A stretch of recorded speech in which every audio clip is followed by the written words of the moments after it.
taste of proof.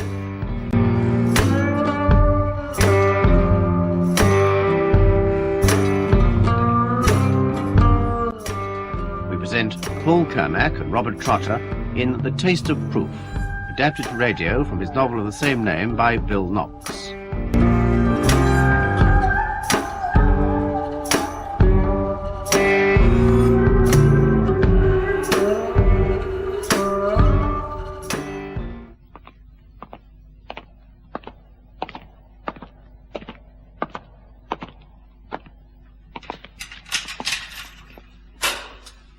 Here he is, Chief Inspector Thane. Frank Humby. Thanks, officer. I'll be outside when you want me, sir. Thank you.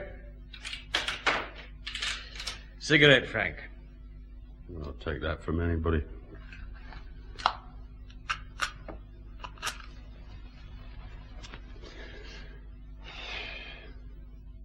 Well, what is it now? Glasgow cops started making social calls on untried prisoners? Not yet, no. How are you getting on? Marlin is all right if you know the ropes. And you do, eh? I was beginning to think you'd learned some sense. It's 4 years since the last time. Now, steady, I haven't admitted doing anything. This time, that's a formality. And with a record like yours, robbing your employers was just damn stupid. You're pretty sure of yourself. Look, even if you are the CID boss at Millside Division... Stop fooling about. You know the charge. Early this morning, along with a person or persons unknown, having broken into premises occupied by the Glenalt Whisky Liqueur Company at Wood Street, Millside, forced open a lock-fast safe and stolen £3,000... Belonging to the said company. Look, I was in court, remember? So what? The evidence. A beat cop saw a car with 2 men aboard leaving Wood Street at 1 a.m. Now, cars are scarce around Wood Street at that time, so he noted the number. Then went looking for trouble. Clever of him. The Glen Alt office had been raided. The back of the safe jemmied open. Oh, you know, these firms with old safes, they should know better. No fingerprints around, Frank. Everything wiped, except one thing. The cap of a whiskey bottle we found in the wastebasket. A whiskey bottle that had been in the manager's cupboard. The bottle cap had one fingerprint. Yours. I don't mind listening, Chief Inspector. Then we found the car, a stolen car, abandoned. Again, wiped clean of prints. But the Glenalt cash box was in it, forced open and empty. There was a penknife halfway down the back of the seat. A penknife with a broken blade. A break that matched the mark on the cash box lock. Not my knife. No. The initials DD were on the handle. DD? You have been busy. DD, Douglas DL. A young clerk in the main office, who wasn't home at all last night and didn't show up for work this morning. Is that a fact? Oh, Humby, let's save time. It was meant to look like an outside job, but it wasn't. Now, you drive a van for the Glenalt Company. A truck. There is a difference. Yesterday evening, you were almost 2 hours late on your last delivery run. So late that the night watchman was the only one around to let you into the warehouse parking lot beside the office. The truck's feed pump seized. It took time to fix. That feed pump hasn't been touched in weeks. Humby, you had somebody hidden aboard that van. Somebody who had a key to the door that leads into the office block. Later, well, he opened that window and helped you in from the street. Did you think that all up by yourself, Chief Inspector? I've got a wife who'll swear I was at home before 11 o'clock last night. And I didn't go out again till your mob grabbed me at breakfast time. Your wife's loyal that way. But I've got you, Humby. Now I want young DL. And the 3,000 that was stolen.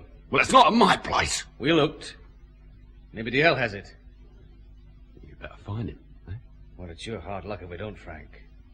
A first-time amateur, and he skips off with £3,000 while you get a possible 5 years. I'll take my chance. Nothing to say, Chief Inspector. Nothing at all.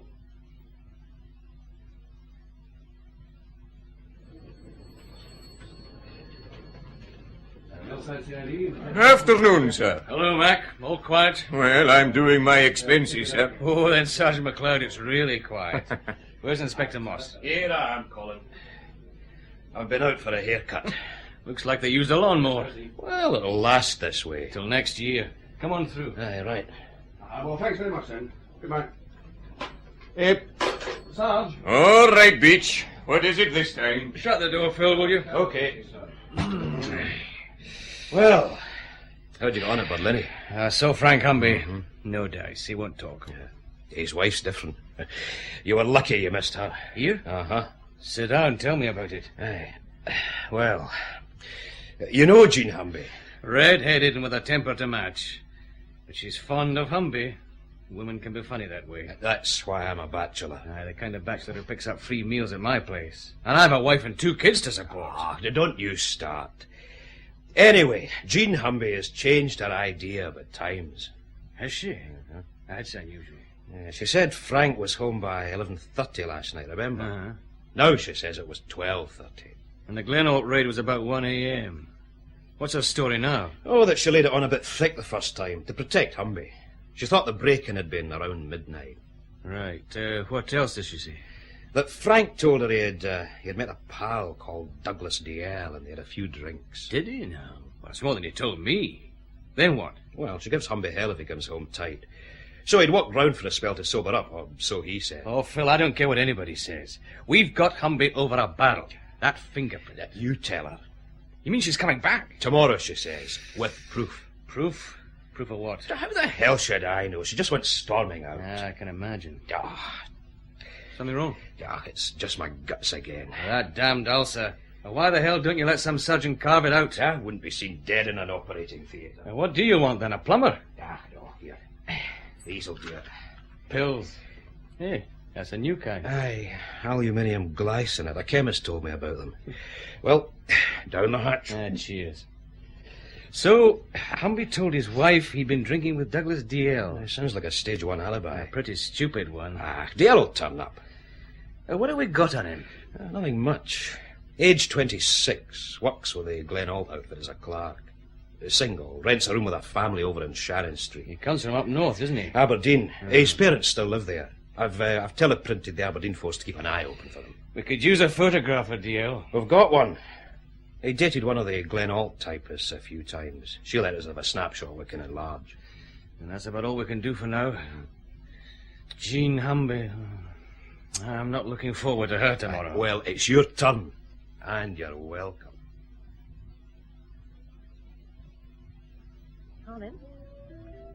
Colin. Oh, blast that radio. Oh. Were you saying something, Mary? Are you reading that book or just sleeping in that chair? A bit of both, I suppose. Would you like some coffee? What time is it? Past 11. If you want to sleep, you've a bed. All right. Coffee, then bed. I'm ready for both. Oh, damn. I'll get it. No, don't bother. It'll be for me. Another quiet night at home, shot to hell. Thane? Colin, Phil Moss. Oh, Phil, what's it this time? Jean Humby's dead. Dead? It's murder. I'm at her house now. It's that block of multi-storey flats at Gradient Terrace. I'll be right over, Phil. Damn. I suppose I can forget the coffee. Coffee? Oh, I'll be lucky if I see breakfast. I've got a feeling about this one, Mary. Just a feeling. And you, Colin. Right, Phil. Hello, Doc. Colin, give me a minute. I'm nearly through. Well, there she is. So is he. That's how she was found. Lying in front of that damned great stereo record player. Same clothes she was wearing this afternoon. Doc Williams reckons she's been dead maybe a couple of hours. That's a rough estimate. I'm a police surgeon, not a genius. Well, somebody really turned this place over. Drawers ripped out, things upended. The rest of the place is the same. No prizes for guessing what someone was looking for. 3,000 quid. But did he find it? Well, it seems that way. Superintendent Lawrence better tell you about that one. Scientific Bureau style. He's in the kitchen. All right. But I thought we searched this place. We did. Colin, I'm ready now. All right, Doc. Cause of death. Oh, this one's worth a paper in any forensic journal. Glad for you, Doc. Really we are. No, I mean it. All we've got at first glance is a bluish tinge around the lips, though the fingertips and toes have the same signs. But Look closer, Colin. Her face. See anything there? Well, a small scratch to one side of her nose. Uh-huh. 1 or 2 marks round the chin, plus a large bruise on the back of her head. It's a birking, eh? I've only read about them till now. Doc, I'm just a simple ignorant cop. Oh, agreed. Birking. Burke and Hare. The old-time body snatchers, I remember. That's how they operated when they gave up digging in graveyards and went after fresher business. One held the victim down, sitting on his chest. The partner squeezed his left hand over the mouth and nostrils and used the right to keep the chin jammed up. 3 minutes or so, and they'd a corpse. But the refinement here is she was coursed first. If she was unconscious, that would make it a one-man job. Thanks, Doc. Who found her, Phil? An uncle named Joe O'Brien. He's waiting in the next flat. We've already checked the neighbours. They don't know anything. Do they ever? Anywhere? Right. Phil, she told you she'd come back with proof. I know. I've been thinking about that, believe me. It'll keep. Here's Dan Lawrence. Hello, Colin. Didn't hear you arrive. Oh, I'm just catching up. What's the scientific bureau side, Dan? Well, not a hell of a lot, but a few things. Starting with this stereo. That's not strictly my territory. But see the way the back's been unscrewed? Yes? Take a look. See that wee space to the right of the amplifier? All right. Over here, you said? Mm-hmm. Oh, yes. One blue canvas money bag empty, and that book of bank withdrawal slips. Stamped Glen Alt Limited. Phil, who was supposed to search this place? Sergeant McLeod. Well, I'll talk to him later. You want to see the rest of it? Please. I'll come through to the kitchen. Colin, I'll pack in now, but I'll be in touch about the autopsy report. Thanks, Doc. See you. In here. Don't worry about fingerprints. This character wore gloves. A tray. 2 cups and saucers, sugar and milk. And electric kettle ready to be switched on. Her uncle says she knew he was coming. So she'd opened the door, eh? And maybe found Douglas DL, eh? Who's he? Oh, someone we're looking for, Dan. And if you find him, what then? Well, right now, I'd let Frank Humby have him for half an hour. But if there was any kind of scuffle, you should In a multi-story block, TVs and radios going. You could have a private ward to yourself and no one would know. I suppose so. Get her body moved, Phil. Then we'll see this Uncle Joe who found her. She was a good girl, Mr. Thane. A rare wee girl. Could I have a taste more of that whiskey? I mean, Jean wouldn't grudge me it if she was here. Phil, here you are, Joe. Water? God, no. Oh, that's better. Good. You say you got here about 10:30, but the door was locked. Aye, so when nobody answered the door, well, you see, there's this wee bit of celluloid I carry for emergencies, like. Did you learn to open a lock that way? In jail, mister. I used to be pretty good at the housebreaking, but you get too old for that caper. I've led the upright life for years now. So you went in and found her dead? Aye. Did you touch anything? Do you mean steal? Look, what do you take me for, eh? Only asked. What did you do? I telephoned the police, of course. Then I waited a hell of a time till they got here. 3 minutes. Control had a patrol car practically round the corner. O'Brien, why did you come here tonight? Well, Jean wanted me to help prove Frank was innocent, that you had the wrong man for that robbery job. How? Well, I manage this wee billiard hall now, and, well, I've some good pals there. That I'll believe. Is he always like this? He's got an ulcer. Oh, should be in hospital then, no harassing mourning relatives. Is there any more of that whiskey? No. Look, how were you going to help Jean? Well, she had her own ideas. Something to do with this lad DL that was supposed to be on the raid with Frank. DL? What about him? Well, that was what I was coming to find out. You see, she came to the billiard hall, and then this evening she phoned and asked me to come round here. She said she'd remembered something Frank had told her about DL. And if it meant what she thought, she had you cops with the short hairs. If what meant what she thought? That's what I was coming here to find out. Yeah, but I can tell you one thing. Frank was drinking with this lad DL the evening before the robbery. Where? A pub called the Wyvern. About 6 o'clock that night. I put the word out I was interested, and that's what came back. 6 o'clock? That's when Humby was still supposed to be repairing his truck. Well, I don't know about that, mister. But where you've got him, he couldn't have killed Jean, could he? No, he couldn't. Phil, Uh-huh. take over here. Aye, right. I've a job to do.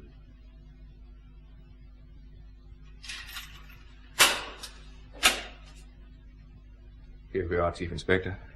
Well, you want me? No. Right. We'll Well, keep an eye on him afterwards.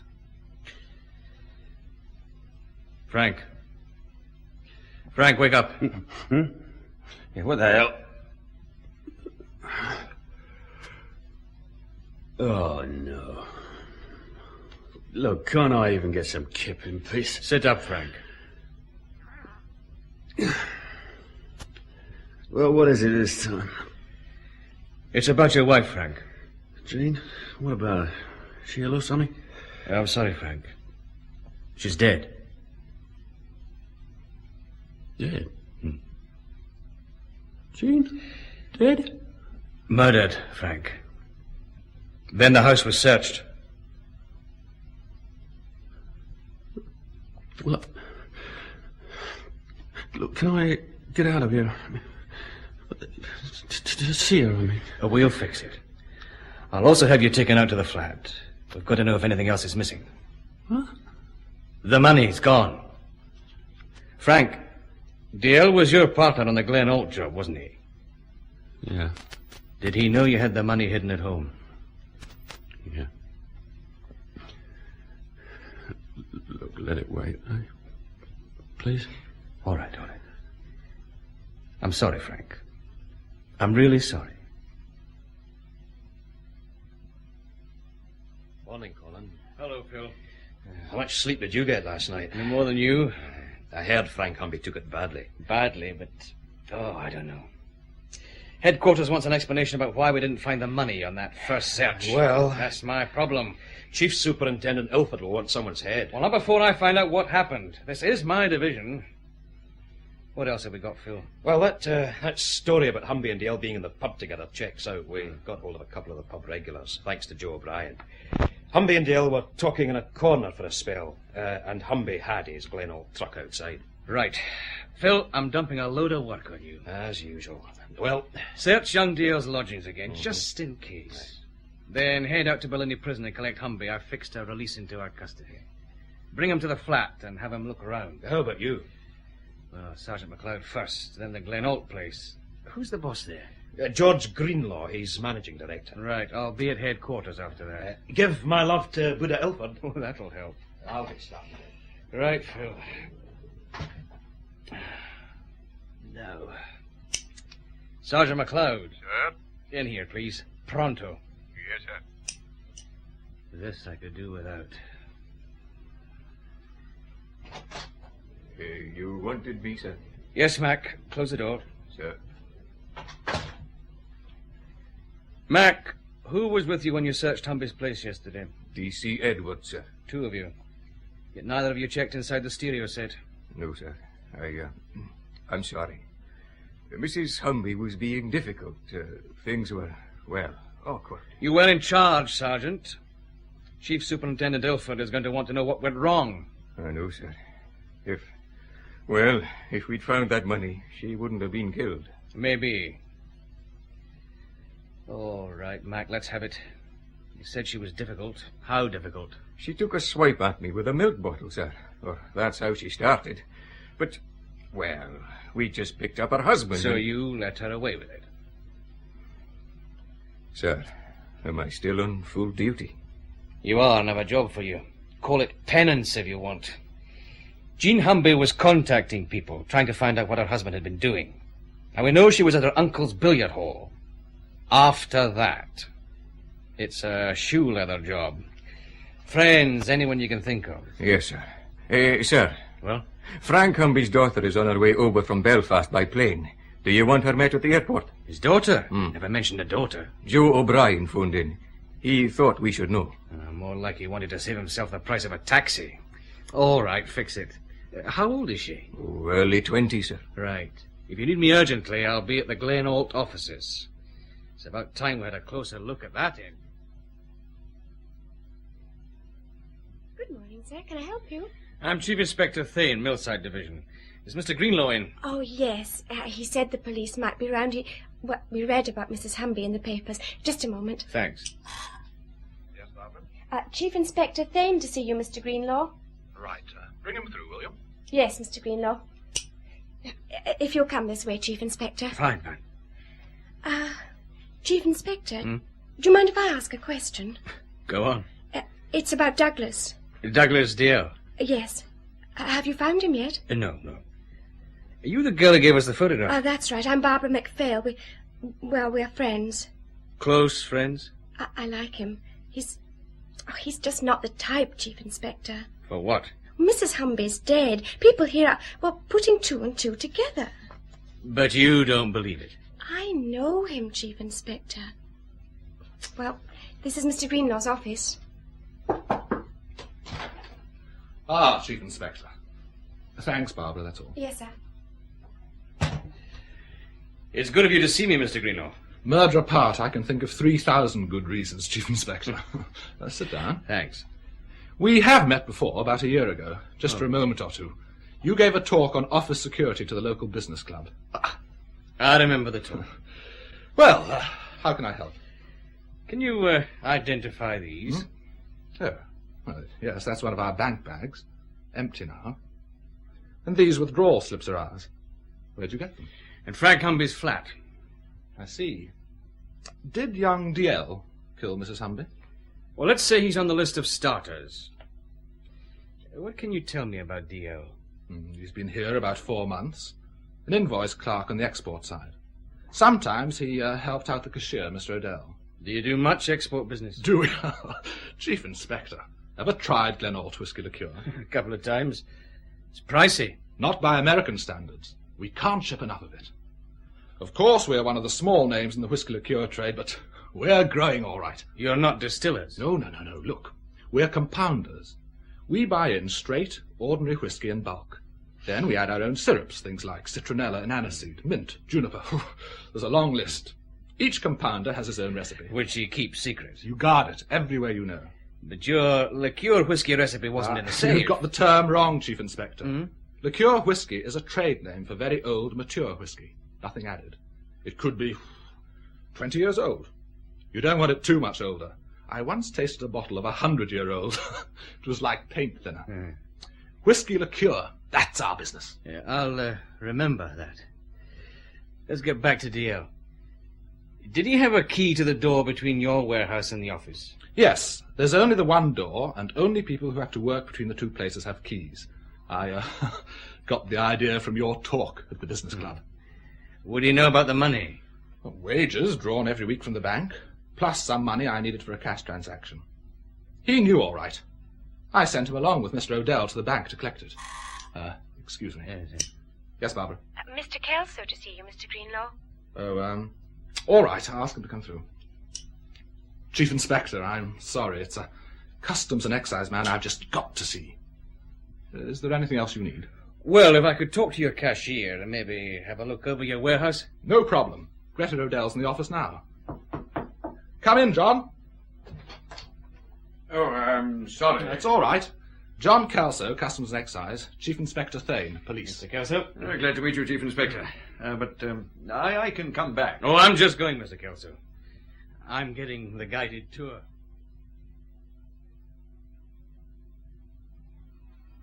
That's the compounding vats, right, Miss Riddell? Right.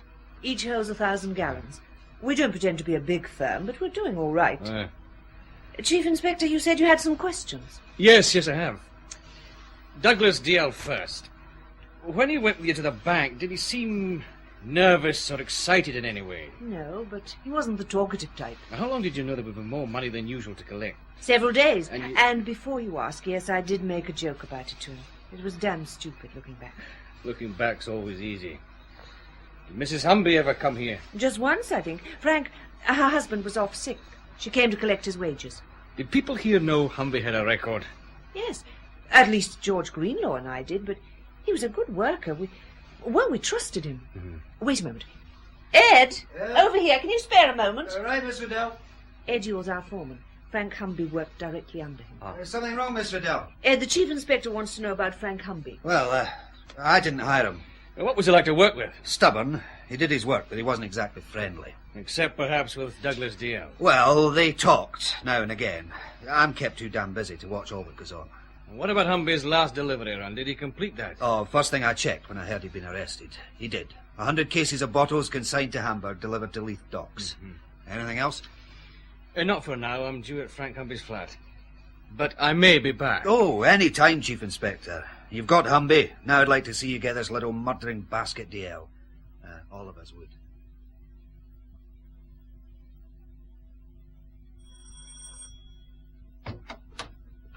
Oh, it's just you, Colin. I thought it might be someone important. Like the milkman. Is Humby still here? DC Beach is going around the flat with him. Well, anything fresh with you? Nothing spectacular, Phil. I looked in at headquarters on my way here. And? Oh, I was lucky. Buddha Ilford had been called to see the chief constable. That'll be another time. Unfortunately. But the PM results through. No surprises. Jean Humby was coshed, then manually suffocated. Approximate time of death, 10:15 p.m. Well, no. That's interesting. Oh, why? Wait till I close the ruddy door. Right. While I was bringing Humby here from prison, Beach took another prowl around the neighbours. He dug up something that ties in. Go on. A girl. 17 in the world's shortest miniskirt. Oh, that's Beach, all right. No, I'm serious. This girl and her boyfriend were up on the roof of this block last night. There's a sort of balcony bit, private, for a necking session. There's always somewhere. And? Well, they were in a dark corner and, busy at it. Then they realised they weren't alone. Another couple had come up. Phil... She says a woman with dark hair, a white raincoat and a good figure. The man was... well, she can't remember. But she'd never seen them before. She says they weren't local and they left the balcony just before 10. She doesn't think they noticed there was anyone else on the balcony. Just before 10? Well, it's possible. If they found Jean Humby was out and wanted to wait for her without being seen... Aye, that's what I thought. Okay, Humby. Oh, here's Humby. All right, Humby. Oh, hello, sir. Beach. Hello, Frank. Hi. He says nothing seems to be missing, sir. You sure, Frank? I'm sure. Except the money. Frank, how many people knew about the Glen Oak robbery? My wife didn't, if that's what you mean. Not even where you'd hid the money? No, damn you. Well, who else, Frank? Your wife's dead and, well, you've seen the rest. Who else? Just DL. You haven't got him yet, have you? Can you tell us where to look? No. Do you think I'd stand here and keep my mouth shut now? I don't know, Frank. Oh, your daughter's on her way to Glasgow. Joe O'Brien contacted her. Agnes? Look, I don't want to see her. But she's your daughter. She's not to get involved. She's just a kid. If you want to do me any kind of favour, keep her out of this. We'll try, if that's what you want. It is. All right, Beach. Take him back to Berlin. And get a receipt. One prisoner returned. If we don't stick to the routine, then headquarters start moaning. All right, sir. Okay, come on, Humby.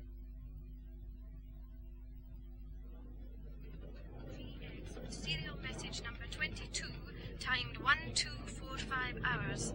Special search requested for a red... Constable Beach. Sir? Registration... Turn that damn thing down. Oh, sorry, sir. I didn't know you were back, sir. I could have crept in and stolen the flaming office from under here. Any messages for me? Yes, sir. Sergeant McLeod phoned in. Well? He said to tell you that Joe O'Brien seems to have vanished. Damn. And, here's the rest of it, sir. I typed it out for you. Ah, thanks. Look, find some tea and sandwiches for two. Inspector Moss and myself. Yes, sir.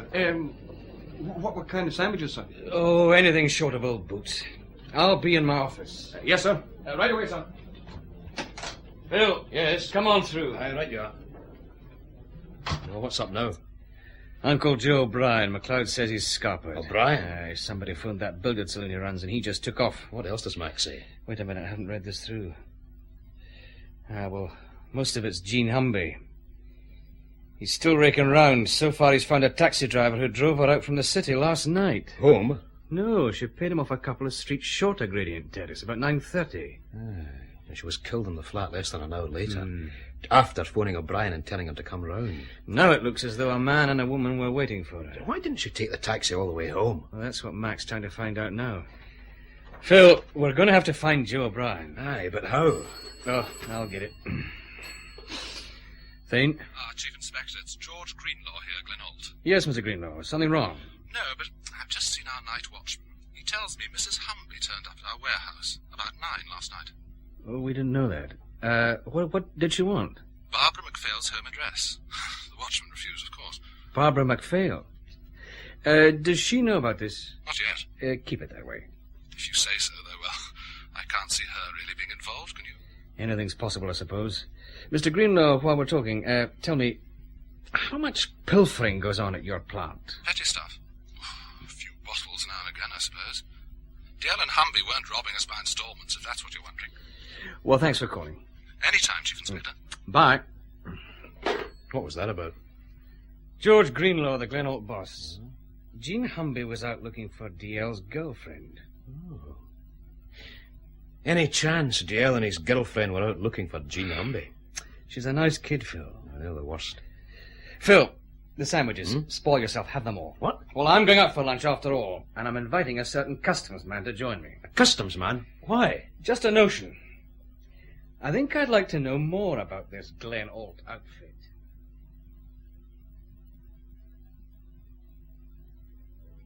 A nice place you picked, Chief Inspector. I've never eaten here before. Oh, believe me, I only use it when I want a favor from someone. Here, salt. Thanks. A favor from me? Well, let's say from Customs and Excise. For our mutual benefit. Mm-hmm. Mr. Kelso, you're a Customs and Excise surveyor, which means, in some ways, you've more powers than a plain, ordinary cop. Oh, it's nice of you to say so. For instance, you can demand or force entry into a house or building and search it without having to worry about a warrant. In the course of duty, yes, but without adequate reason, no. Well, I wouldn't ask you without giving you adequate reason. I see. Pass the butter, will you? Oh, yeah, here. This Glenholt whiskey liqueur outfit. I'm interested in them. Well, I'll tell you what whiskey means to Customs and Excise. Over £300 million a year in collected duty. Buy a bottle in Britain and at least 3/4 of what you pay is tax. I know, it's a crime. It's one of the biggest single sources of internal revenue in this country. So, you take distilleries. There's a customs man at every one. Living on the premises, he holds all the keys, and he has to know what happens to every drop of whiskey produced. You're thorough. So, what about Glenholt? Safe breaking? Murder? Not my territory, sorry. Glenholt's an old firm. It had to be sold for death duties a couple of years back. And that's when Greenlaw's company took over. Before that, Greenlaw managed a distillery. He's done quite well. How close an eye do you keep on the firm? Well, not particularly close. The rules say duty has to be paid before whiskey is used in compounding. Duty's what we're interested in. Then the secret recipe takes over. Secret? No, that's publicity stuff. Any laboratory can crack a recipe. We know what's in Glenholt whiskey liqueur. So do their competitors, and vice versa. This duty business, I thought export sales were duty-free. They are, but we refund only after we've seen the shipments leave. And we carry out warehouse inspections all the time to make sure everything's in order. And is everything in order? At Glenholt? I'd stake my pension on it against this excellent meal, Chief Inspector. Afternoon, sir. Afternoon, Sergeant. Chief Superintendent Ilford's expecting me. He mentioned it, sir. He, felt you must have been delayed. Thanks for the warning. He's free now. Thanks.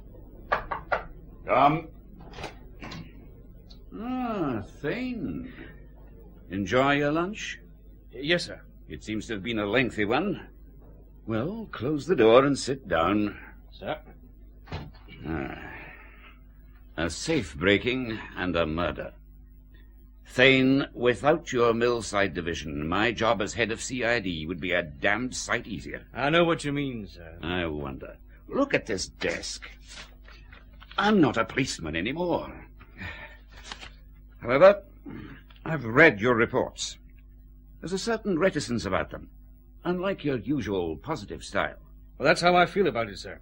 1 dead, 2 missing. Well, 2 unavailable, at any rate. DL, your chief suspect, and this, Uncle Joe. Any chance of a link between them? I doubt it, sir. And this mention of the McPhail girl. Well, I don't know, sir. What are you doing about that? Well, just in case she and DL were the couple seen on the balcony before Mrs. Humby was killed. That's what I had in mind. This local girl and boyfriend. We'll have them in an observation van outside the Glenholt offices when Barbara McPhail leaves this evening. Good. How's Humby himself reacting to it? Shocked. Something else, too. Well, I'd say deeper. Remorse? Probably blames himself for his wife's death, with reason. Well, don't look for any help from the Scientific Bureau. Dan Lawrence says they've drawn a blank so far. And, keep me in the picture, Thane. Of course, sir, of course, sir. Millside Division strikes again. Why couldn't they have built Millside in Edinburgh? Or anywhere but here?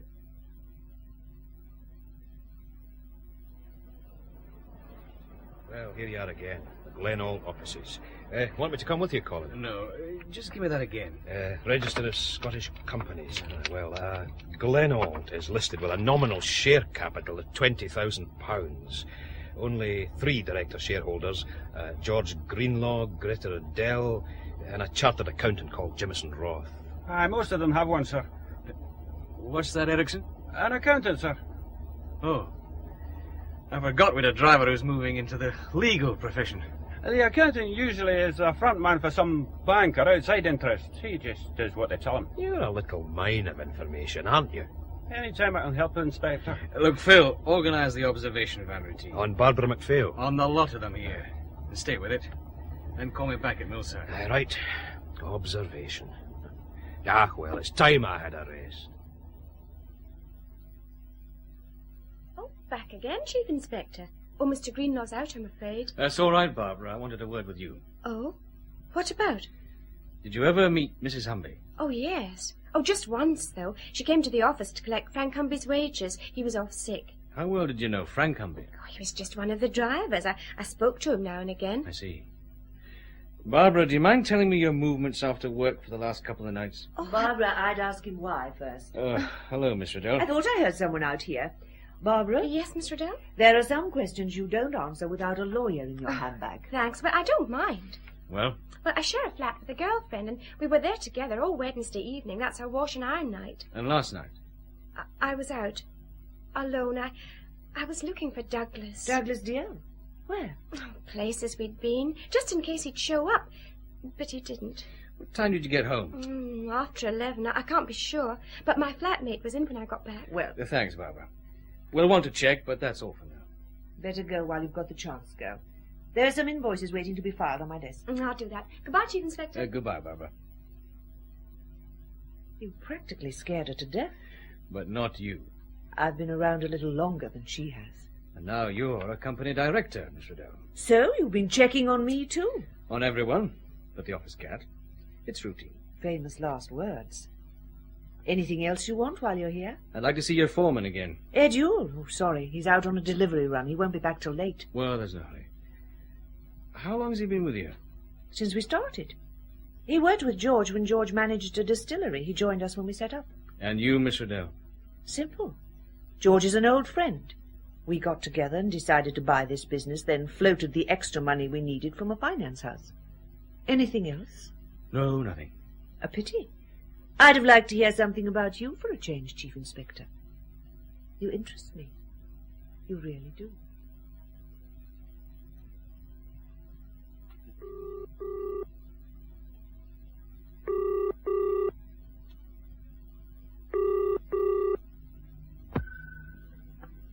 Millside 4456. Oh, Mary. Your loving absent husband. Hello, Colin. Dare I ask when you're coming home? I don't know, Mary. Not till later. Maybe not at all. The papers say there should be an early arrest. I wish they were right. How are things? Oh, I'm leading my usual riotous life. Uh-huh. Baking. It was meant to be a layer cake, but it turned out a disaster. A new recipe? No, it was the same damn baking powder. A new brand. Well, it was the same, but... Oh, well, it must have been different, if you know what I mean. Vaguely. Anyway, I'll try and call back. All right, Colin. Bye. Bye, Mary. Layer cake. What now? Yep. There's a Miss Humby out here, sir. Miss Agnes Humby. She'd like to see you. Oh, yes, of course. Show in, please. Right, sir. Humby's daughter. Oh, well, let's get it over with. Come. Miss Humby, sir. Thanks, Beach. Sir. Miss Humby, I'm Chief Inspector Thane. Chief Inspector? I'm sorry we have to meet under these circumstances. It's not your fault, is it? No. Won't you sit down? Thank you.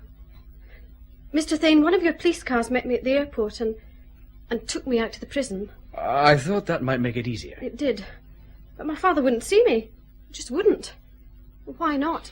Well, if he doesn't want to, we can't make him. That's not what I asked. He said he just didn't want you to get involved, Agnes. You should have thought about that for my mother, too. I know how you feel, Agnes. Did your mother let you know he'd been arrested? No. She hadn't much time, had she? Do you know who killed her? Not yet. Well, my father deserves all he gets. That's why I want to see him. To tell him he can rot in jail as far as I'm concerned. I loved my mother. Agnes, your mother stuck by him. And ended up dead. Well, if you need me, I'll be staying with my Uncle Joe. Oh, well, he's gone out of town, Agnes. In fact, we're looking for him. You mean he's keeping out of the way? That's my Uncle Joe. Well, I can still use his place. I've got a key. Chief Inspector. Yes? I want to ask you about the funeral. Of course. Goodbye, Miss Humby. Goodbye. That's over. Oh, damn, what now? Thane? It's Sergeant McLeod, sir. Oh, Mac. I'd almost forgotten you existed. You got anything? Aye, I think so, sir. You know how I've been trying to find out what Mrs. Humby was doing that night? Yes, go on. Well, I think the answer might be an old rascal called Peaky Rafferty. He sells papers just about where Mrs. Humby left that taxi. And what about him?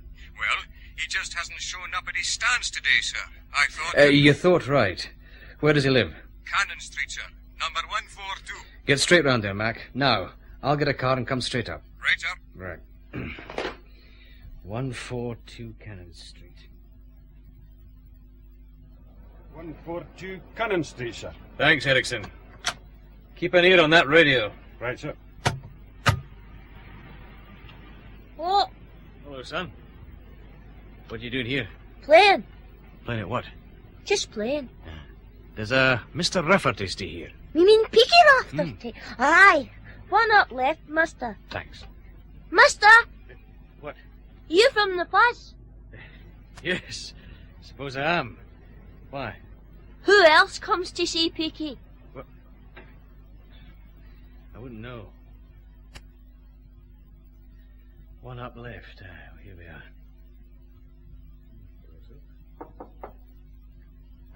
Anyone in?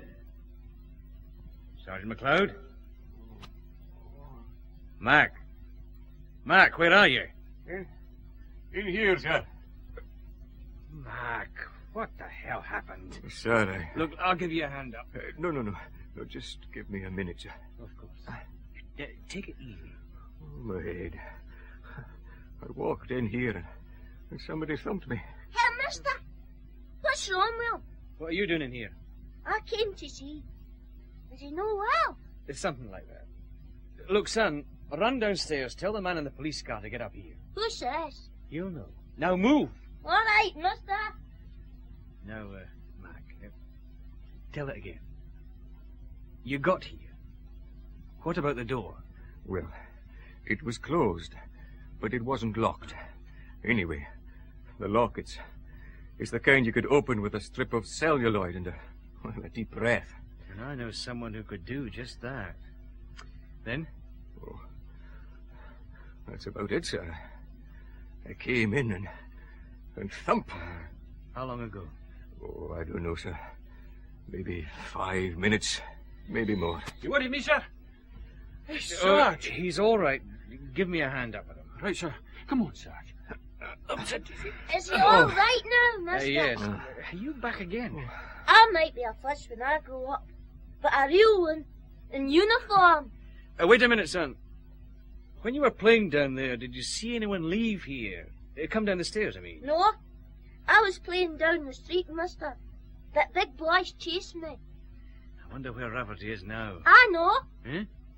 Where? My ma says he's in the Central Police pokey. He got arrested for being drunk last night.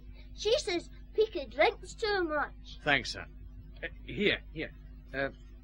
Take this and... Ah! Buy yourself some sweet, eh? Ah, here, thanks, mister. Cheer, mister. £2 or 20 days. That's what I got, Mr. Thane. Just for a wee bit of singing and shouting. The police report says you were stoned. Me? A wee bit, maybe. But, what brings a CID big shot visiting me in a cell, eh? Do you know Frank Humby? Aye, sure. Did you see Mrs. Humby last night? Aye, twice. She'll have told you. She's dead, Peaky. She was murdered last night. God save us. Oh, she was a decent woman, that one. Nobody told me. You don't get the newspapers in here, you know. Not that often, anyway. Peaky, I'm in a hurry. When did you see her? She come up to my house about 6 last night. Murdered. And the second time? Well, I was at my paper's pitch in Stanford Avenue. She passed me in a taxi, and then the taxi stopped, and she walked back to talk to me again. Said she wanted to make sure she had everything right. Everything about what? About me seeing Frank the night before he was lifted for the robbery job, Mr. Thane. And when was that? A wee bit after midnight. He walked up and bought a paper from an early edition with the Doug results. Did he say where he'd been? No, and I didn't ask. Not Frank, but... Well? Well, I heard a car draw up just before he appeared. Then it drove past, a wee black car with a woman driving it. If Frank had been out with some woman his wife didn't know about, that was none of my business. But you told Mrs. Humby? Well, she gave me a couple of quid. She said it was important, might get him out of the jail. Can you describe the woman in the car? Not very well. She had dark hair, kind of long, I think it was. All right, Peaky. And the last question. Why did Jean Humby come to see you? Well, she remembered Frank coming in with the newspaper and telling her he'd got it from me. I see. Mr. Thane, any chance you pay my fine? It's only a couple of quid. Peaky, you're safer where you are. Believe me. Well, I suppose the meals are regular.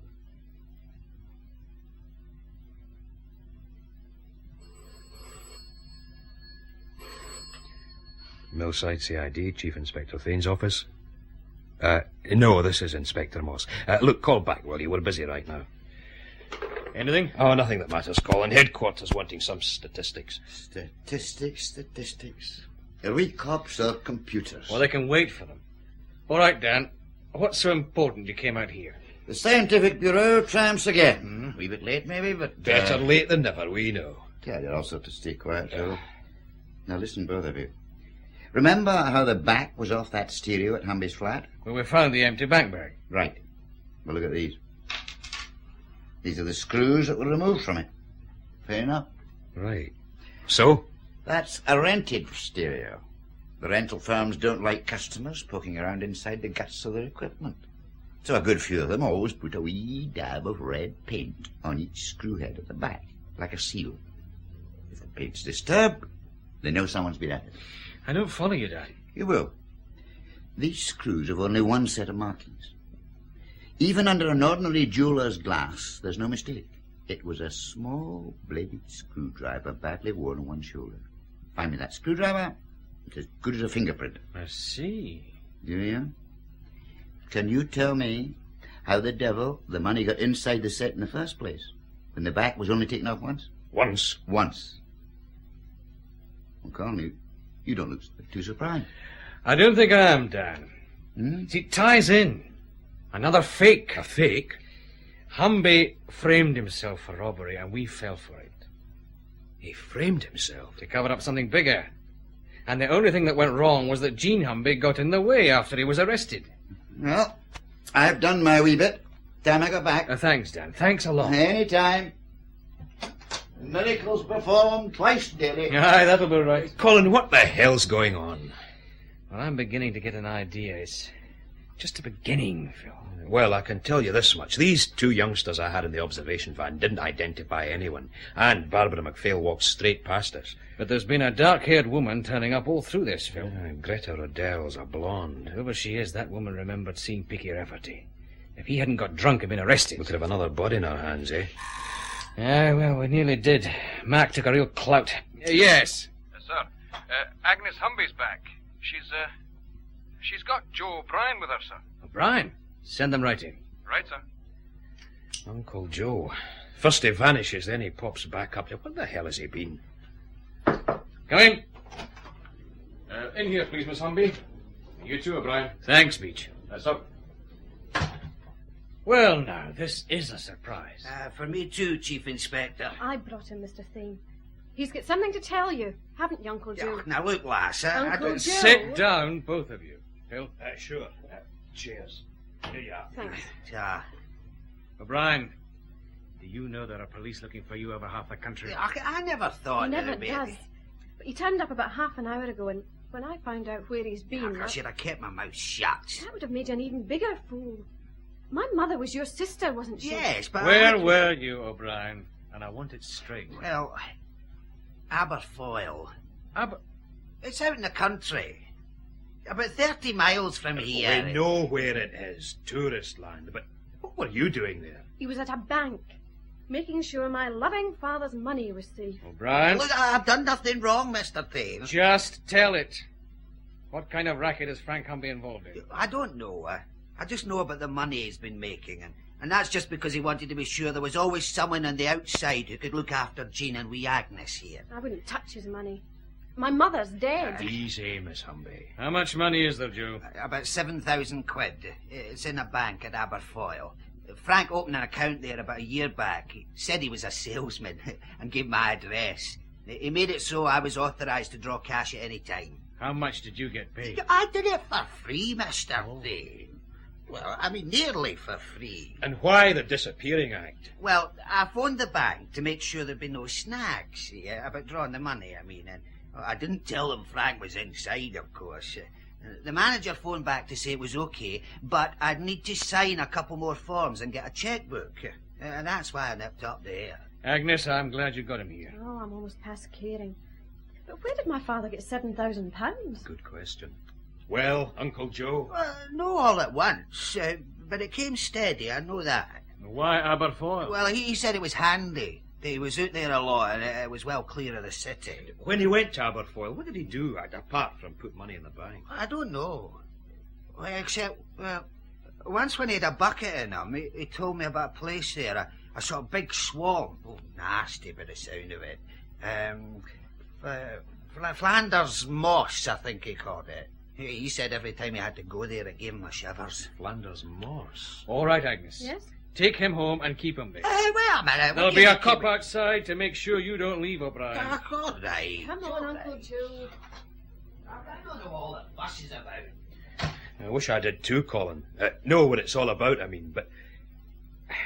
I'm beginning to get a good idea, and I don't like it. We've a fake robbery. A man in jail waiting trial for that robbery who has a cast-iron alibi but won't use it. His wife finds out... And tells someone, so she gets killed. But Humby... There's only one reason I can think of strong enough to keep him quiet. Murder. Another murder. Douglas DL. Well, that's how I see it, Phil. Humby daren't talk because that robbery charge is his alibi for something else. And this Flanders Moss place... named after you. Phil, get the car out front of me. Right. I'll phone the county police. We'll need some kind of a guide. Then I've 2 other calls to make to headquarters and to customs and excise. We're going to need help on this. Help all round.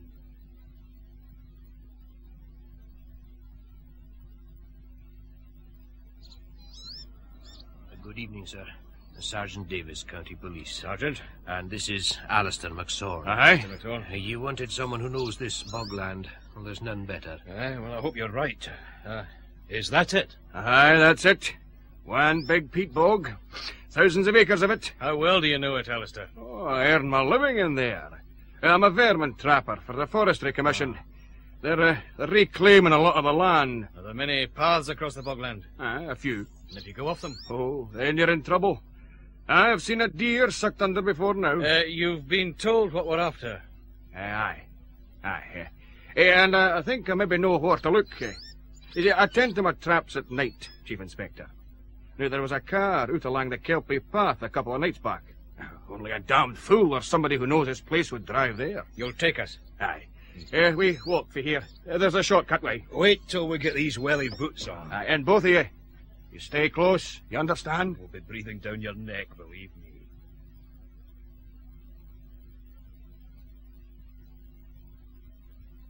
Is it much further, Alistair? No. Now, careful now. Oh, damn! Get up! I've got you! Here. I warned you. Thanks. You're calling that stuff's like porridge. Alistair. Now, there's the kelpie path. See where that high myrtle shows a break. I will be there in a moment.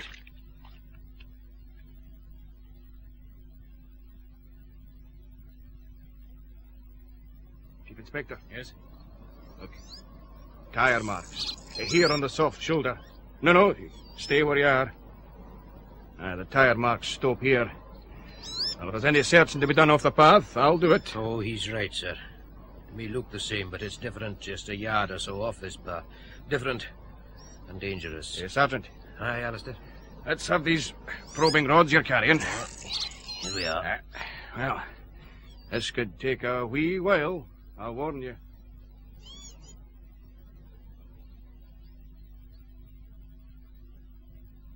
How long did it take, then? About an hour, sir. And it's DL, all right. We'll have to wait for the post-mortem, but it looks like he was killed the same way as Jean Humby. And now it's over to Customs and Excise, Mr. Kelso. We're ready, Thane. Chief Superintendent Ilford didn't waste time getting things organized. That's what our scientific bureau is for, Mr. Kelso. Superintendent Lawrence has all you asked for waiting. This way. Oh, is everybody here now? Yes, you can go ahead, Dan. Mr. Kelso, you'd better do the explaining. In a moment. Just let me check. Yes, yes, that's fine. Well? Keep it simple, will you, Mr. Kelso? I'll try. Gentlemen, what we have here is a gas chromatography unit. Briefly, it gives an infinitely fine detailed analysis of any substance we can convert to liquid form. The readings tell us in graph form the chemical ingredients and the quantities present. You follow me? So far, I think. Good. We compare the readings against known standards, and we can tell exactly what is in anything. You should try it on the canteen sausages. Sorry, Mr. Kelso. Quite. Now, take whiskey. Superintendent Lawrence and I tried a little party trick before you got here, Thane. He drank a glass of whiskey. I took a sample of his breath afterwards. And he damned well identified the brand from the fumes. Oh, I'll volunteer for that one any time. You mean it's positive? Absolutely positive. Whiskey is quite simple, Chief Inspector. What makes one whiskey different from another is the tiny aromatics and chemical traces from the water, the grain, the distiller's plant, any number of things. Yes, we understand all that. The first sample, then. Bulk whiskey from the Branagh distillery. According to our records, all whiskey used by the Glen Old Company to make their whiskey liqueur is bought from Branagh distillery. This is a Customs and Excise sample. Superintendent? Going through now. Right. There's your graph. Branagh distillery. Now, Glen Old whiskey liqueur. The graph will be different, I warn you, because of the essences they use. But even so... Superintendent? Glen Old, going through now.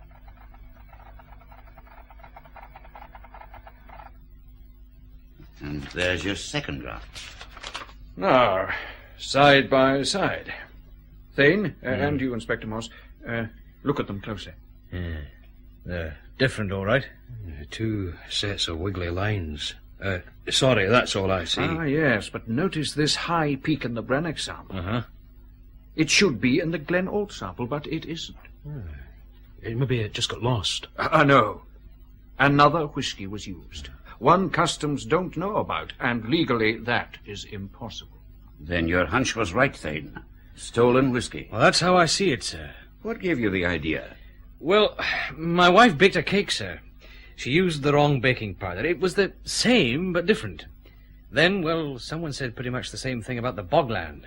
I won't claim to follow you, but, stolen whiskey. Now we're getting somewhere. But from the Customs viewpoint, it's impossible. We take every precaution. We check their export shipments. I know the Glen Old Company are still buying their usual supplies from the Branagh distillery. Customs check their export shipments, yes. because you've got to refund them any duty paid. But what's to stop them operating a legitimate export trade with legitimate stock, but boosting their home market sales with stolen liquor? Is it possible, Mr. Kelso? Well, with some clever bookkeeping, yes, I suppose so.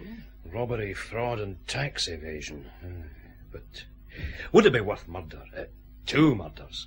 Mr. Kelso, suppose I stole a lorry load of whiskey. How much money would be involved? Well, let me see. Say 30 casks, each 100 gallons. And I'd have to work it out. Say a duty-paid value of around £40,000. For just one lorry load. Satisfied, Phil? How many big whisky thefts have there been recently? Quite a number. I'm having a full list prepared. But we've looked for one. The one you suggested, Thane. Mm-hmm. 3 years ago, a lorry load of whiskey was hijacked and never found. The driver wasn't suspected at the time. His name was Edward Yule. And the distillery, sir? The one George Greenlaw was managing. And Yule is now foreman with Greenlaw at Glenault. So that's how they got their stake to set up in business, eh? Chief Superintendent, I think there's something I'd better tell you. Yes? Well, I was expecting a visitor this afternoon. A man telephoned a few days ago. He wouldn't give his name, but he said he could give me information about an evasion of excise duty on whiskey. He wanted to know if there would be a reward, and he wanted a guarantee we wouldn't reveal where the information came from. Can you do that? Yes, on both counts. He said he needed another day or two, and then he'd bring the proof. And that was to be this afternoon. Well, he didn't show up. It could have been a hoax, I suppose, but... It could have been Douglas D.L. Is that what you're trying to say? Well, it was a young man's voice. Well, now we can guess why he was killed, eh? Thane, I want you to have another try at Frank Humby in the morning. I don't see us getting much there, sir. Agreed, but do it anyway. Then, this dark-haired woman we've heard about. You rule out Barbara MacPhail. Absolutely, sir. And the Riddell woman is a blonde. Probably out of a bottle. Hey, what about a wig? Why not? Does she own a car? I think so. We've some other checking to do. That bank at Aberfoyle, for instance. There's a way I can help, too. I could find out quite easily about stocks of bottles, materials like essences, how much they've bought in. Then compare it with how much legitimate production the Glenault plant should have had. You can help more than that, Mr. Kelso. How? Well, first, like the rest of us, you'll say nothing about Dale's body being found. Well, of course. Anything else I can do? Yes. But it means you're going to be staying up late.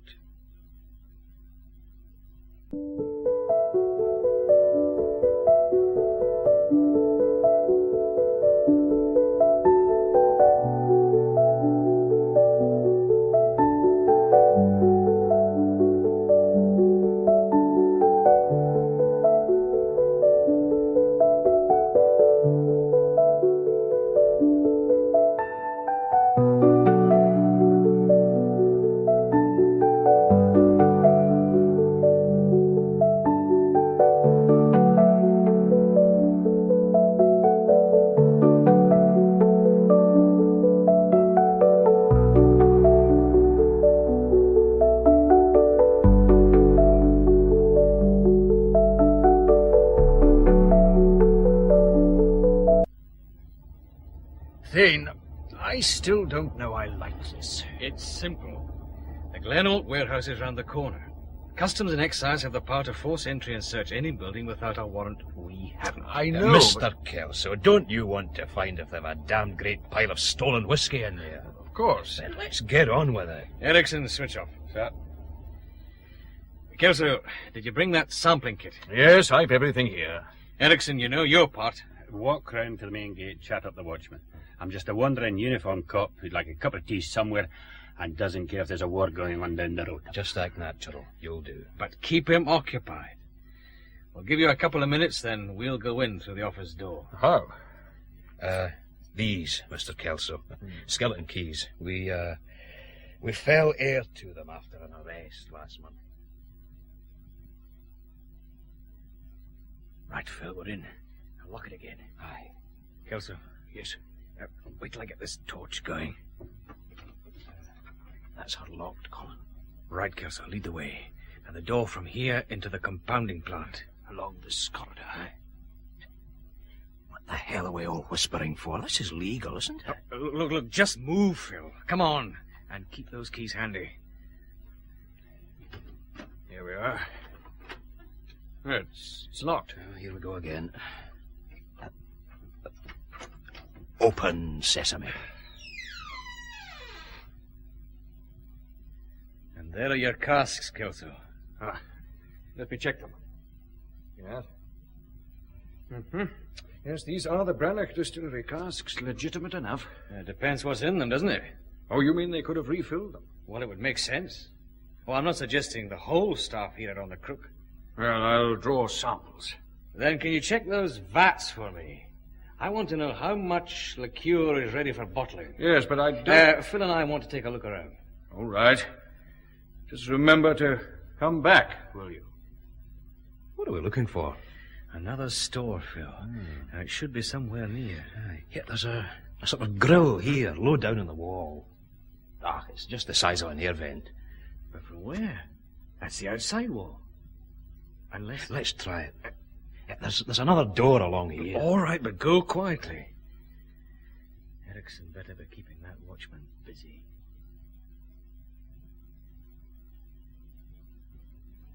Nothing this side, Colin. Wait a minute. Yes, here, Phil. What is it? Oh, that hatch. Marked maintenance only. It's pretty rusty. Yes, but this padlock's well greased. See what you can do, Phil. Okay.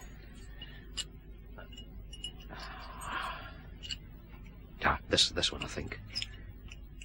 Yes. Lift it now. Torch, Phil. Keep it shady. Torch. Well, this is it, all right. 8 casks. Hold this hatch lid, Phil. Right. I'll take a look at them. Don't get stuck down there. Any names on them? Hold on. Yes. This one's Special Cruachan.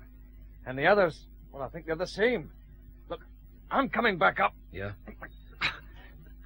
Right. What's that you got? Mud, Phil. They're covered in dried mud. Like they've been in a bog, you mean? Like they've been in a bog. There's some rubber tube and a hand pump down there, Phil. They can tap these casks from here and refill the legitimate casks through that grill. A little bit of weekend work while the staff are away, eh? Neat.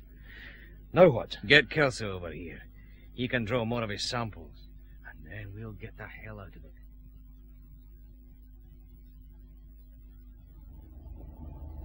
It's fantastic. Once I've checked out these samples. There's something more important right now.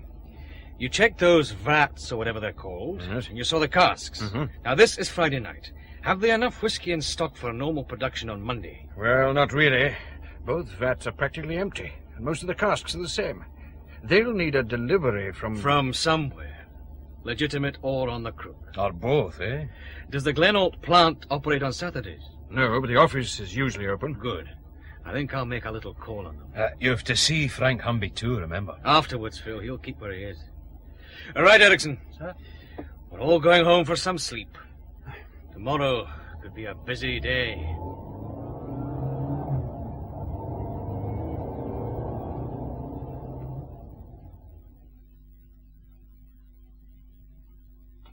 Good morning, Glenalt Distilleries. Yes? Hold on a moment, please, will you? Hello, Chief Inspector. I won't be a moment. No rush, Barbara. Hello, Paula. Yes, just a moment and I'll connect you. There. Sorry about that. Busy? Oh, not on a Saturday. The office staff are only in for a couple of hours. Chief Inspector, have you any news of Douglas yet? No, we haven't, Barbara, not yet. Oh. Are you on your own, Barbara? Yes, everybody else is having their coffee break just now. Except, well, I think Mr. Greenlaw may be back in a couple of minutes. Barbara, we need your help. Oh? There's a chance you could help us prove young DL innocent. Will you do it? Oh, whatever you want, yes. For a start, how well do you get on with Greenlaw and Greta Riddell? All right, I suppose. And how have they been these last few days? Well, it's difficult. They both seemed edgy, I suppose is the word. Barbara, you're going to have to trust me on this, and I've got to trust you. Yes? That office switchboard. For the rest of this morning, I want you to make a note of any calls made by Greenlaw, Greta Riddell, or Ed Yule. But, Chief Inspector... Don't take any risks, but if you can listen into their calls, do it. When you stop work, come straight to me. You mean you think they're involved? But then why did Douglas run away? There are some things I can't answer yet, Barbara. Did Douglas ever talk to you about the firm's account books? He never got near them. Greta Riddell does that side all on her own. Always? Well, even when she was off ill with flu a couple of weeks ago, Mr. Greenlaw said he wasn't to touch them. But Douglas would still be left on his own. Oh, yes, more or less, anyway. Who's Greta Riddell's hairdresser? A hairdresser? Yes. I don't know, but I could try to find out. I'd be obliged.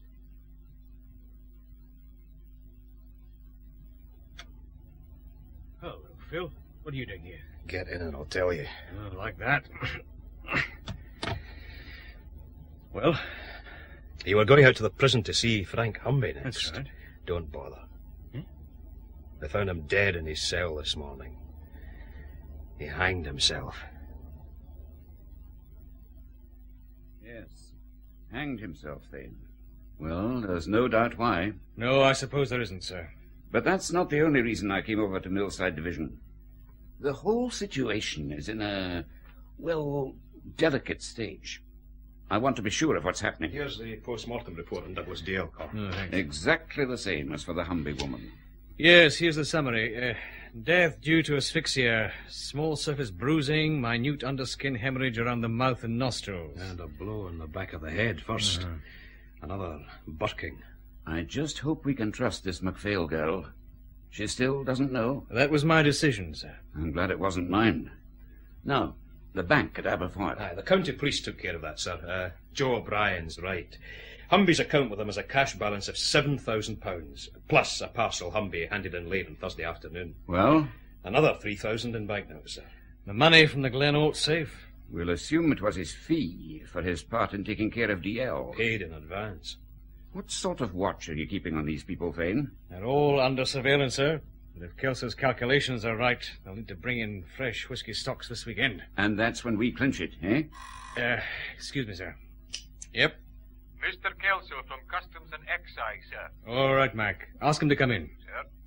Talk of the devil. Lawrence. Sir? The deal's a war with the excise man. Kelso would want to check his tax returns first. Morning, Mr. Kelso. Come in. Morning. Good morning, Chief Superintendent. Morning, Mr. Kelso. Thanks for your help last night. Well, less said about that. But it worked out. Yes, that's not why I came, Thane. I contacted the trade outlets I mentioned, bottle suppliers and essence suppliers. I thought you'd be interested in the results. We are. Balance them against the duty-paid whiskey stocks they're supposed to hold, and it looks as though Glenalt has been producing at least one extra bottle of liqueur for every 3 we've known about. And that's being suitably conservative, of course. Of course. In cash terms? Well, calculating the whiskey at its duty-paid value and subtracting the probable cost of essence and manufacturing... Quite. How much profit? £220,000 a year. Well, what happens now? We wait, Mr. Kelso, till I hear from someone who's helping us. And this time, I think I'd better be here on my own. Well, I did what you wanted, Mr. Thane, though I felt a bit like Mata Hari, spying. What did you find out? Well, about half an hour after you left, Mr. Greenlaw had a private meeting in his office with Mr. Riddell. Then he made a telephone call. Here's the number. It was one of those truck rental firms. He talked to them about a lorry that has to be ready for this evening. Good. This matters, Barbara. It matters a lot. He made another call after that to Ed Yule. The warehouse people don't work on Saturdays. Can you remember exactly what he said? Oh, that's easy enough. He just said, Ed, we'll go ahead with the run as usual. He wanted to be at some place he called the Drove Track before dark. The Drove Track? Just a minute, Barbara. Sir? Mac, tell Inspector Moss it's on for tonight. Some place called the Drove Track at dusk. He'll know what to do. Right, sir. Oh, and I found out about Greta Riddell's hairdresser, Mr. Thane. His name is Bellini. It's a shop in the High Street. One of the other girls knew. You've done well, Barbara. But what's it all about? I mean, how does all this help Douglas? Barbara, I think you've earned the right to be told. Told what? The truth, Barbara. The truth? Chief Inspector, something wrong. We know where Douglas is, Barbara. We found him last night. Found? He's dead, Barbara. Dead? Murdered. Like Jean Humby. Oh, no. Barbara, I said you could help him. I meant it. But this was the only way. You couldn't have done what you did this morning if you'd known the truth. Do you think Mr. Greenlaw on the outside? Yes. Barbara, the best way people can help Douglas now is to put his killers where they belong, in a dock before a jury. I think I'd better go home, Mr. Thane. I liked him a lot. Of course. There's a car waiting for you. A policewoman will go back with you, just in case you need her. For anything, Barbara. Anything at all. You organize everything, don't you, Mr. Thane? Absolutely everything.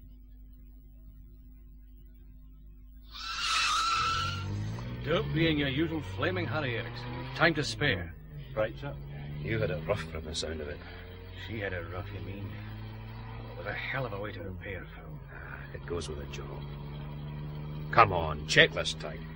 Aye, right. The county police are waiting for us. I know this drove track place. It's right in the heart of that damned bogland. We know Greenlaw and Yule have collected that rental truck. Early. Oh, killing time, Phil. They won't want to be out there before dusk. Which leaves Greta Riddell. McLeod and Beach will collect her on schedule. And their car. They know what to do. Collecting a woman. Oh, we've got to go back into that damn bogland again. Oh, here, I nearly forgot. What? Kelso, your customs pal, he'd phoned making noises about some spare whiskey samples. Said he couldn't find them. They're in my desk. Left them in the car last night. Well, he says he's enough for the checks, but he thinks the spares are lost. Did he? Well, we've arranged everything like you asked, Chief Inspector. I was relying on that, Sergeant. we reckon to be upsides with most forces, sir. And, of course, Alistair McSorn came along. I'm grateful, Mr. McSorn. I wouldn't like to head into that stuff out there without a guide. Now, you could head in, Chief Inspector. It's the getting out again that might be difficult. Where's Inspector Moss, sir? Back at our car. Oh, the radio, of course. Where's that map of yours, Alistair? Oh, here, I'll spread it out in this boulder. Good. Good. Now, sir, here's what's called the Drove Road. It just it comes to an end. There's one or two like it through Flanders Moss where somebody tried to build a new road but had to give up. It's not wide, mostly overgrown, and it's joined by a footpath. Here. I see. So it's somewhere along that road.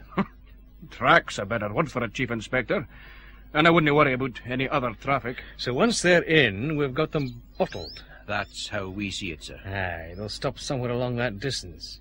Is there anywhere they could load a truck without being seen? Aye, the far end. At this time of the year, the reeds and weeds are thick enough to make you think you were in a jungle. And high enough, too. Well, sir? Right, we let them get in, and then we block the track. But we go in to get them on foot. But why not just drive up? I mean, they can't get away, except into the peat, and only a damned fool would try that. On a desperate one. I don't want to risk a manhunt. Will you take us in, Alistair? Oh, aye. It'll be easier than the last time. Most of the way, we'll use the footpath. Colin?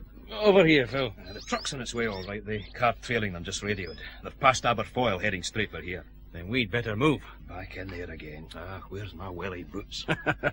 It's got its attraction, Inspector Moss. When you know it. I don't want to know it. Right now, I just want home.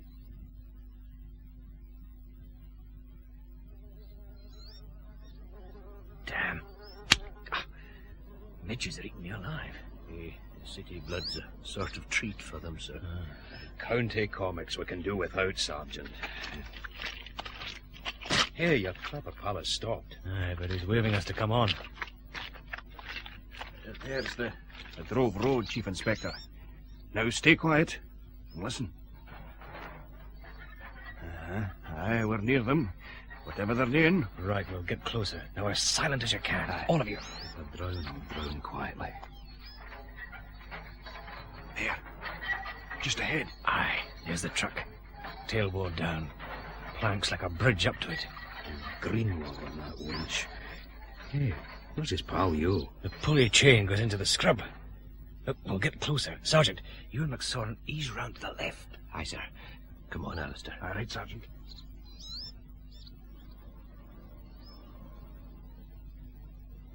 Come on now, Ed. Hurry it up. I'll work you as fast as I can, damn you. We need another 6 of these casks. I know. Right, start winding.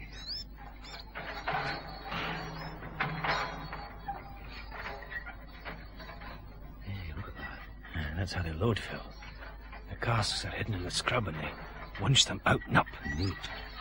Hey, how much do these things hold? Kelso said 100 gallons each. Then they need that winch. No? Now, wait. Yeah. While they're getting it up to the tailboard. Now, Phil! Nearly there, George. Keep winding. Okay, steady your Ed.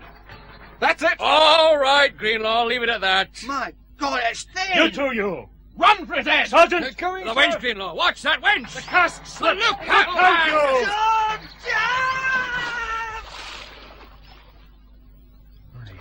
God, it took him with it. The thing's gone. Gone into that damned peat mud.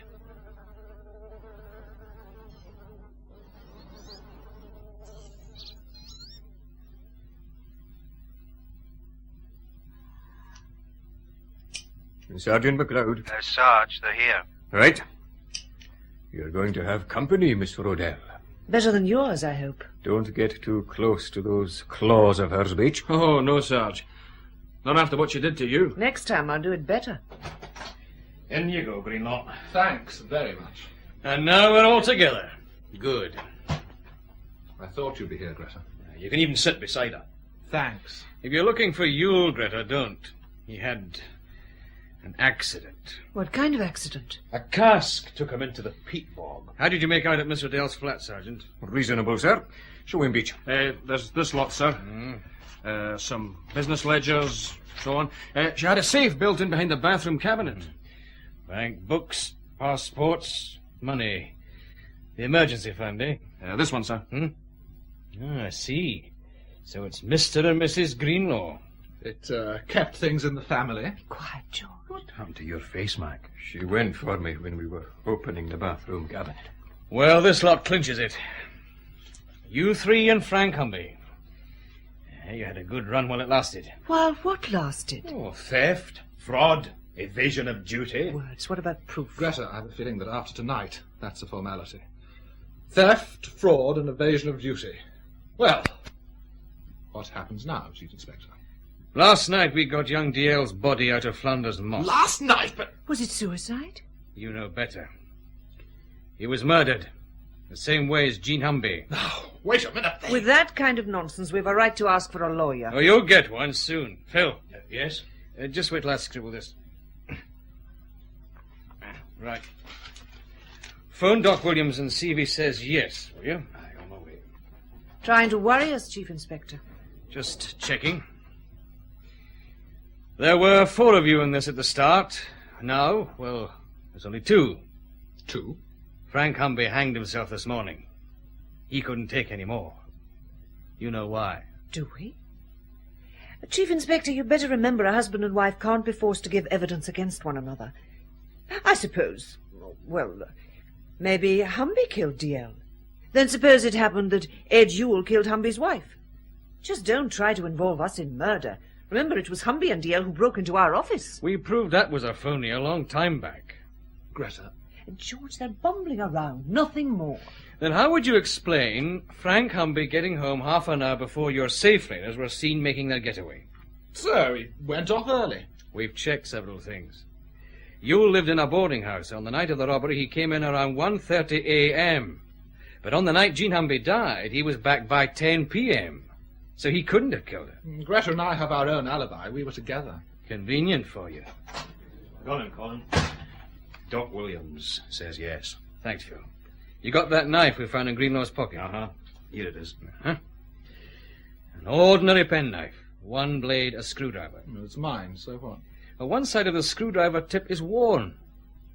Now, I'm going to tell you what I think happened. Don't mind if I yawn. Young DL was going to contact Customs and Excise. He stumbled across what you were doing. Foolishly, he confided in Frank Humby. Humby told you to. So you planned for DL to be killed, with Humby being paid to take a robbery rap, which would cover things up. Nonsense. Just nonsense. Be quiet. Somebody was hidden in the back of Humby's delivery van when he got back late to the warehouse. But DL was already dead by then. You gave Humby the robbery alibi. And while that was supposed to be going on, he was dumping DL's body out in Flanders Moss. Only your timing went wrong. I'm not answering any of this crazy story. All right. Let's talk about Jean Humby. She wanted to prove the police were wrong. And we were. She came to you for help, didn't she? You heard my wife. We're not answering. We want a lawyer. But Jean had it wrong. She thought Barbara MacPhail had been with her husband. But when Jean Humby got home, 2 people were waiting to kill her. One, a woman with dark hair. I'm blonde, Chief Inspector. And your hairdresser says you bought a dark wig a couple of months back for a party. Then this penknife, Greenlaw. I'll gamble the Scientific Bureau confirmed the screwdriver blade is the one used to take the back off that stereo set in Humby's flat. Now put your hands on the table. On the table, palms down. You too, Greta. Why? Do what you're told, woman. Oh, all right. I'll keep them there. I saw Yule's hands once we got him out of that bog, and now I've seen yours. Both DL and Jean Humby had small bruises round their faces, bruises caused by fingers gripping hard as they were killed. I don't He said keep them there. Now, almost every one of those little bruises had a tiny, close to microscopic skin hemorrhage at one end. Sharp nails. Not Ed Yule's. His were broken and chewed. And yours are short, Greenlaw. Too short. They could have been cuts instead, of course. No. Fingernails are what's called keratin tissue. They grow at a steady rate. Now, what I asked Moss to find out was whether a forensic expert can look at someone's nails and say how long it is since they were last cut. Well, you heard the answer. Yes. But we don't need more than a glance at your nails, Greta, do we? Prove it. Prove any of it. Oh, we will, in court. You used Humby to lure young DL and dump his body. You left Greenlaw and Yule to fake the break-in. You took Greenlaw with you to Humby's flat. Oh, yes. You're the one I want, Greta. You killed 2 people with your bare hands. What kind of a woman does that make you? I've nothing to say. Nothing. Sergeant MacLeod. Sir? You and Beach take them away. Formal caution and charge. Yes, sir. All right, both of you. This way. Thane? Well? No, nothing. Move up. That's it, then. That's it, Phil. Like a fact. Oh, tar. Light? Aye. You'd better see this. It was telephoned in. What is it? A message from Kelso, your customs pal. He's getting worried about those whiskey samples he thinks you lost. He wants formal confirmation of them. Well, we'll send him a letter. Get a couple of glasses, Phil. Hey. But that's his samples. Aye, but we're due a taste of proof, Phil, aren't we? 2 glasses coming up. That was The Taste of Proof by Bill Knox, with Paul Kermack as Chief Inspector Thane and Robert Trotter as Inspector Moss. The part of Frank Humby was played by Arthur Boland, Constable Beach, Michael Bruce, Sergeant MacLeod, Robert Docherty, Mary Thane, Mary Riggins, Doc Williams, Michael Elder, Dan Lawrence, Willie Joss, Joe O'Brien, Ian Ireland, Barbara MacPhail, Rose McVeigh, Greenlaw, Ian Dewar, Kelso, John Shedden, Rita Riddell, Claire Richards, Superintendent Ilford, John Young, Agnes Humby, Jennifer Angus. The play was produced by Gordon Emsley.